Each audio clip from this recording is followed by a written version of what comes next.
That is a big GT counter there.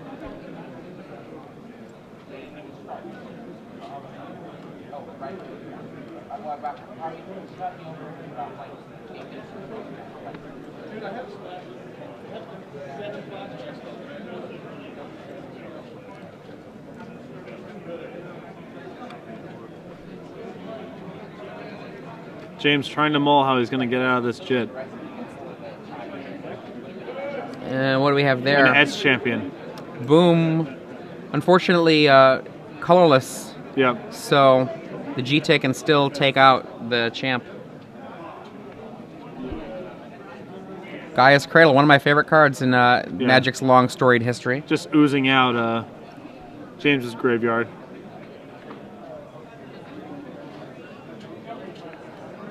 Jacob it looks like he just drew a plow.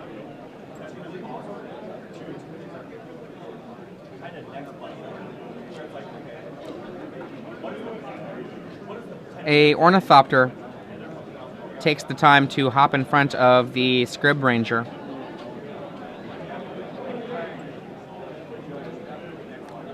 Where he has to reduce. He has to pump it. No, he has to pump up his guy because of the S champions in play. Oh yeah, it's a 2/4 Ornithopter. Right.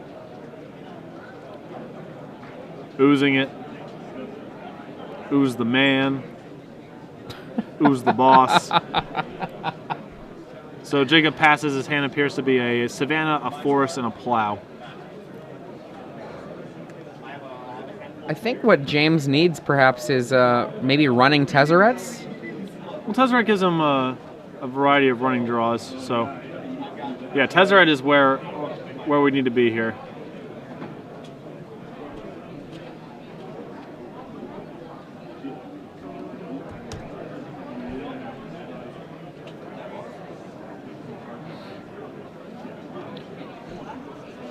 What's really nice, I really believe, you know, as far as American cities go, Los Angeles has just one of the best legacy scenes that there is. I mean, they have local tournaments regularly that are getting 40, 50 people to show up. That's awesome. And the community also actually, like, it's not just a bunch of people like stoneblading. They actually own all the weirdo cards and build the sort of the decks that give Legacy its charm. And so covering tournaments here is always, you know, you're likely to see a lot more Belcher and a lot more, you know, 42 lands and a lot more Enchantress and those kind of decks, I believe, here than in a lot of other places.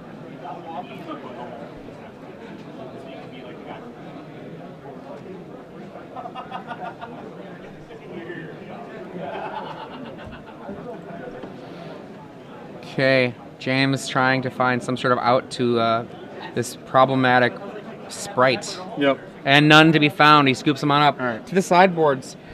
James looking for answers. Sometimes you have the occasion, depending on if they're scared of it, to see Perish in the sideboard of Affinity. This deck does not have Perish. It does have some Dismembers, which could be useful, though. And we were talking about Tezzeret being a card that he could use to break through that trap, or break through that kind of stalled attack position. I could see Tezzeret coming in as well, but you have to be cautious not to take out too much stuff to fit things in. Yeah, I'm not exactly sure. From what I've understood talking to them, it sounds like Tezzeret is more for just control matchups. Right. Games you expect to go long. It's not nearly as good in matchups where your opponent might be able to actually attack you and test it. So I would be surprised if the Tezzerets came in, but I'm not sure. I'm positive the Dismembers will come in. They're basically just for any sort of creature deck. Absolutely. Well, the reason I kind of like the Tezzerets here is if I don't know how the game played out in the beginning part of the game. We were not able to see it. Neither of us were able to see it. But clearly the game stalled out. Was it just because a quick Umezawa's Jite got on the table and perhaps Swords to Plowshares held off maybe James's early creatures? Tezzeret's a way to play for a long game. He does not want a long game, obviously. Right. But it is a method to be in that position to be able to fight with that long game. And from Jacob's sideboard, he has something, you know, a lot of these decks, a pretty popular mode is to have some Enlightened Tutors and then some bullets. He doesn't really have any bullets here. He does have two copies of Path to Exile, which are it's a good card. Better than Swords to Plowshares here. And that looks to basically be it. Also, James's deck, he said, is actually supposed to have one copy of Underground Sea. Okay. He could not find before the tournament. So he said, should I get Dark Slick Shores? Should I play a Dark Slick Shores or a Wasteland? And he's like, I didn't want to seem poor, so I put the Wasteland in instead. So he's got one Wasteland in his deck. I remember we were sitting next. I was sitting next to him when he was building a deck. I played against him with a couple of my fun decks, and he basically walloped me every game. Yeah. There was one game that I won with my fun deck, but it was a lucky one. It is like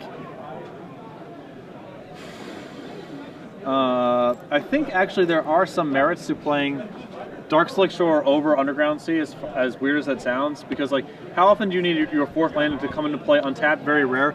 And Lord of Atlantis is an actual card. Yeah. So it actually, I'm not saying for sure, but there is an argument for actually playing the Dark Slick Shore over the Underground Sea. That's funny.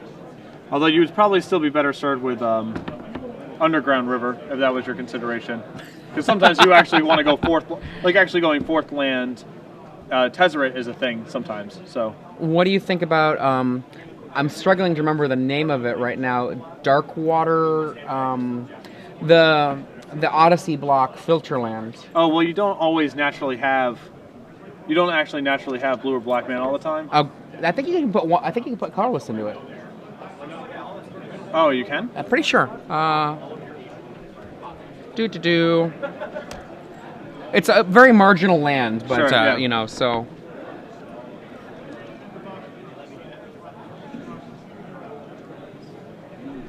I mean, this deck does actually get some one landers sometimes, so maybe that's another thing too. That's fair. One land is very real. Yeah, yeah. He only has 15 lands in his deck, so I think that's probably too risky.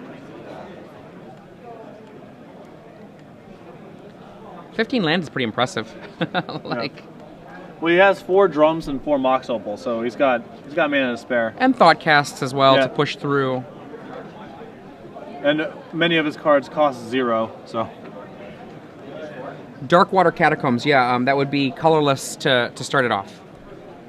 So his mana base is 4 Vault, 4 Seat, 2 Ancient Tombs, 4 Darksteel Citadel, and 1 Wasteland. Another good reason not to do a card like the Odyssey Filterlands is sometimes you want to spend only 1 mana at a time, and it requires you to spend 2 at a time.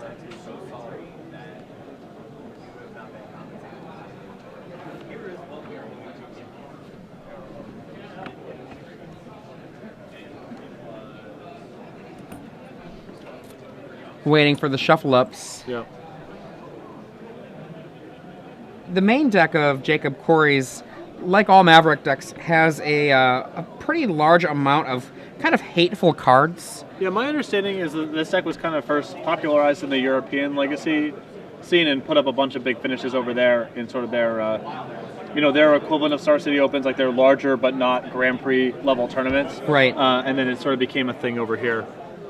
Like all of these hateful cards, like main deck Kasali Pride Mage is just a part of how the deck works, but it has great utility against a deck like Affinity, which sometimes has only one particularly reasonable threat going on, whether that's a cranial plating or a mirror enforcer. Right.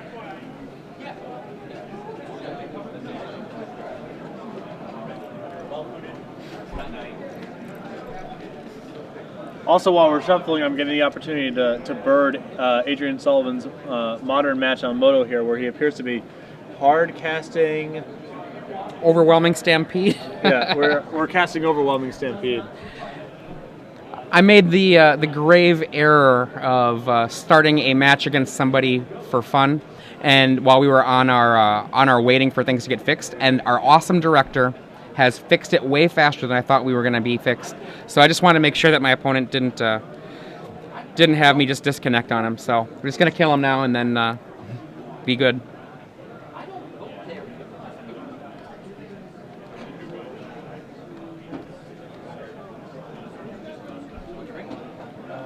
And the players have finished their shuffle ups. Looks like keep. First turn. That's not an exciting draw for Affinity playing a single Seat of Synod and saying go. Green Sun Zenith from Jacob getting the Dryad Arbor that now is a very common play in Legacy. Yep. No longer a common play in Modern. Very sad. Rest in peace.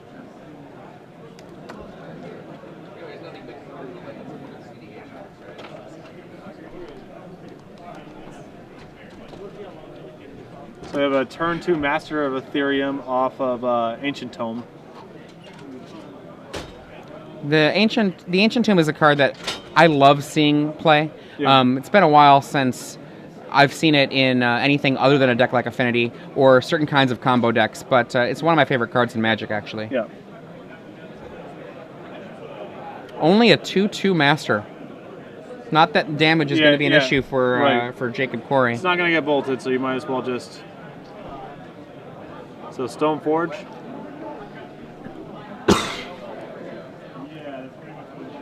Jite once again? Yep. Jite.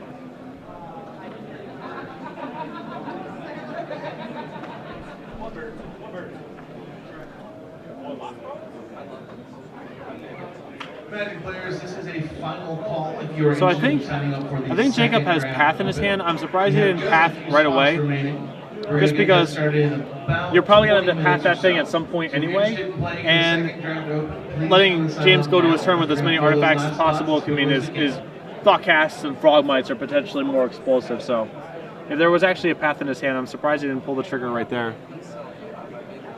It's one of those things that's sort of like a card like Wild Mongrel or Aquamoeba is actually a mana source. Right. And Master of Ethereum in this deck is a mana source. Yep.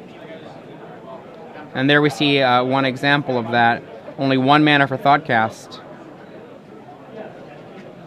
This is going to be Tezzeret, I think.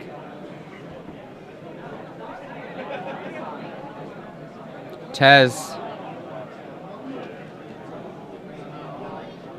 In a deck with artifact lands, Tezzeret's ultimate ability is so much more scary. Yeah, I was actually, while we were down, I was actually birding James's match against a Goblin's opponent, where the board got gummed up, and James just went Tezzeret, like +1, ultimate it for 12, play another Tezzeret, kill you next turn. Yep. The life sheet, the life sheets were both 20/20 when it happened. It was just over instantly.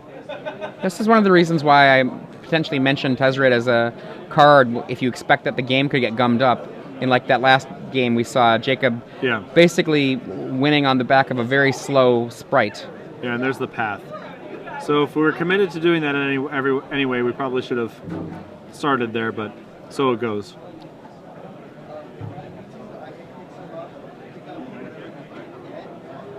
Untap. Jite is not quite able to get on an attacker yet. Well, he has a land. He can get it going this turn. But he can't get it attacking. It'll cost him 4 mana either way. Yeah, you can put the Jit on the Stoneforge. Oh yeah, he can cast and put it on the Stoneforge. My bad. Right. I'm so used to tapping the Stoneforge to put it into play.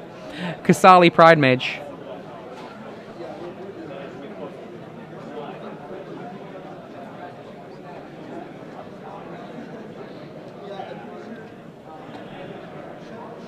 Yeah, Jit wouldn't have been that exciting this turn. Jit plus attack with Stoneforge is like trades with Frogmite. The counters don't really, he gets to kill the Frogmite and have a counter. It's not a great use of his turn.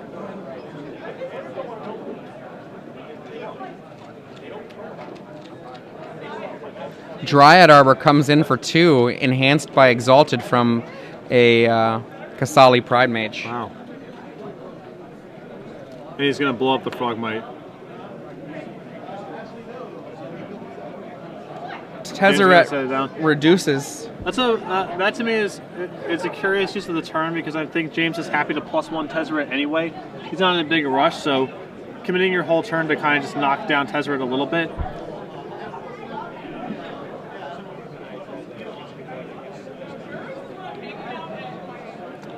It does potentially set him up to actually get it off the table for realsies next turn. So.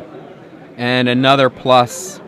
We see a Frogmite. Is that an Etched Oracle? I think that's a champ. Or Ex-Champion, I mean. I always want to say Etched Oracle, but that is a very different Etched. Yes.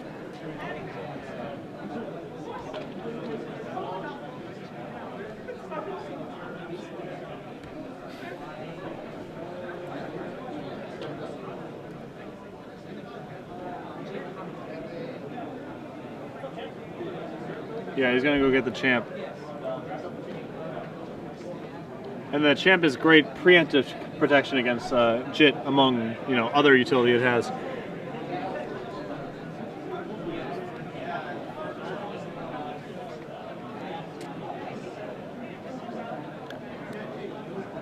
so easy for the etched champion to have protection from colors. It's pretty much trivial in Legacy. Yeah.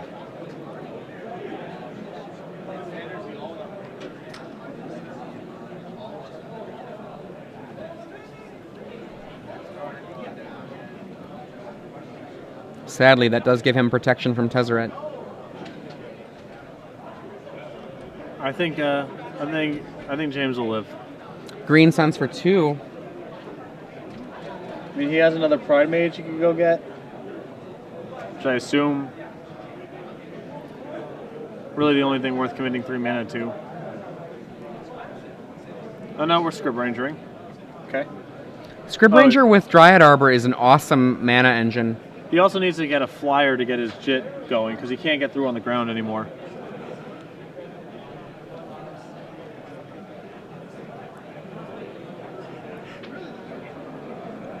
If Jacob has not laid a land, what he can do is he can return one of his forests to his hand to untap the Dryad Arbor and essentially get 2 extra mana from a turn that he wouldn't have otherwise had it. As we see right there.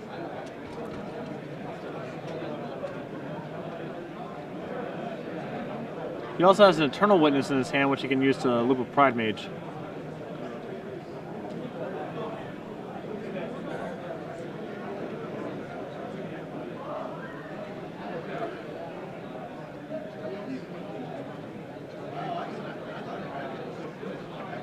I'm going to give Tezzeret another spin. Yep. Jacob says go with some mana open.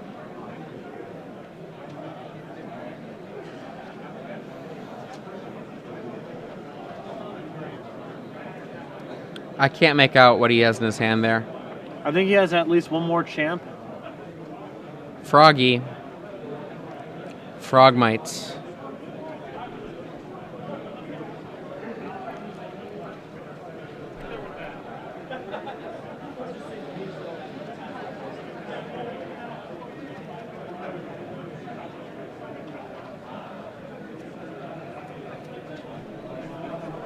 James trying to decide what else he might want to attempt on the board.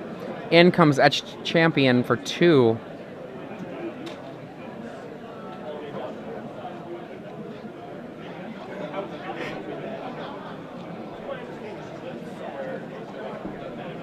Another champ. And another champ. And another champ. And a frog. So we're probably going to get the JIT in here. Okay, GT is on the table. There's a flyer here. It's the same situation we saw before with Scrib Ranger and a Umezawa's GT facing off against a board that does not include much in the air.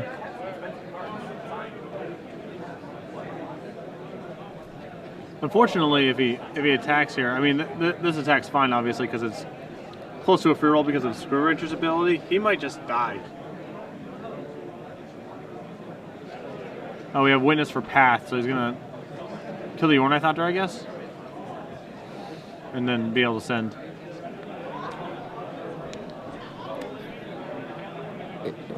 Eternal Witness is not Snapcaster, so the recast of that path leaves it in the yard.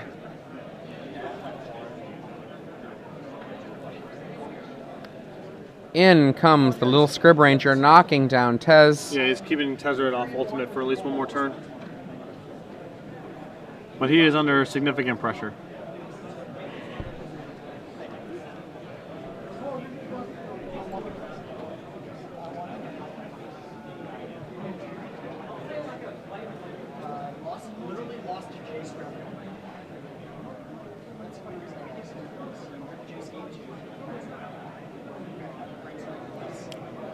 Considering an attack with Pest and 3 Etched Champions, that would hit Jacob for 9. If you wanted to, you could return a forest to his hand to untap the Scrib, block the Pestermite, and kill it and get a couple more counters. Yeah, I think that... Attack for just 6 without coming in with the Pestermite gives Jacob a little bit more time, but also saves the ability for the GT to come up a little bit more. GT, as always, making kind of a monkey wrench of combat math. GT kills one of the Etched Champions.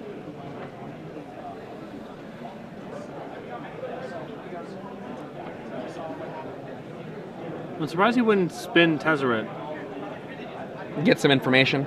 Yeah, I mean, a Master of Ethereum is a pretty big draw here. Or a cranial plating.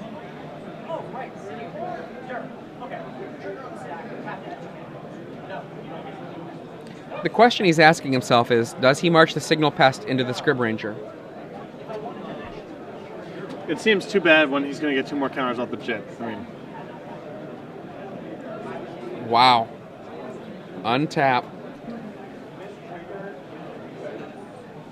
Block. Your 0-1.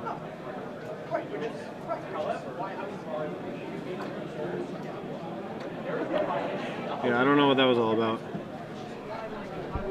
Cranial just, plating right there. Plating would have just killed him, or come close to killing him.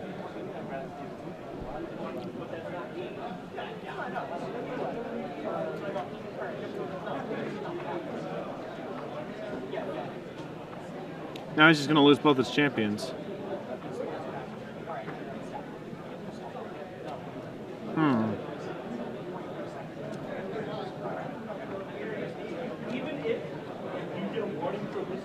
Cranial plating.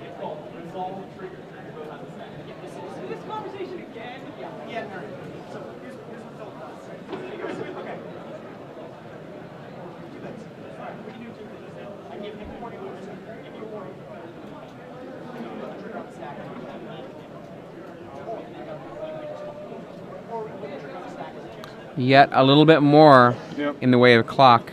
In comes the Scrib Ranger. 4 counters on Umezawa's Jite.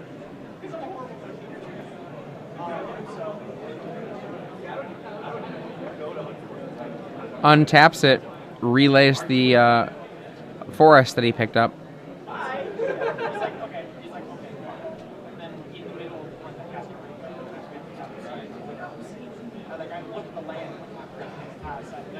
Oh, okay, I've got somebody I'm rooting for now. That is a pretty one there. Black bordered Sylvan Library.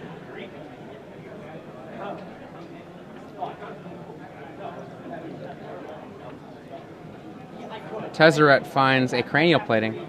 Might be late or now. Master of Ethereum. Goes for the Master. Casting the Master can kind of summon the Umezawa's Jite to kill off the champs, but then the plating can move to any old creature. We are ready to go. Please come over to the side events, Shivan Dragon banners. Once again, which I guess is just a frogmite at this point. Yeah. Number 4, please report to the Shivan Dragon banners where your judge will meet you.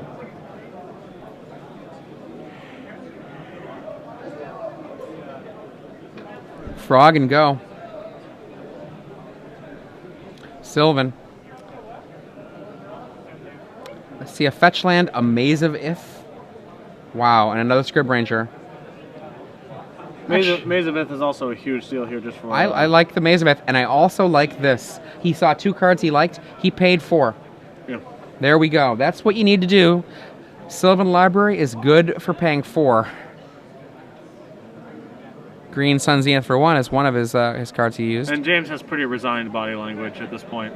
I've seen this before. Not that I blame him, because he's in a real bad spot. That critical turn you mentioned earlier was with the Tezzeret, where a pre-attack activation of the Tezzeret could have shown him a cranial plating. And then the other turn before that, where I mentioned the does he want to attack into the Scrib? Did he know that the Scrib could untap and block there? I don't think he did. It just seems like it set him up for a situation where a lot of counters on the Umezawa's Jite. Maze of Ith, there we go. Untap. And he lost his Tezzeret in combat to the 2 exhaust, and there's a concession.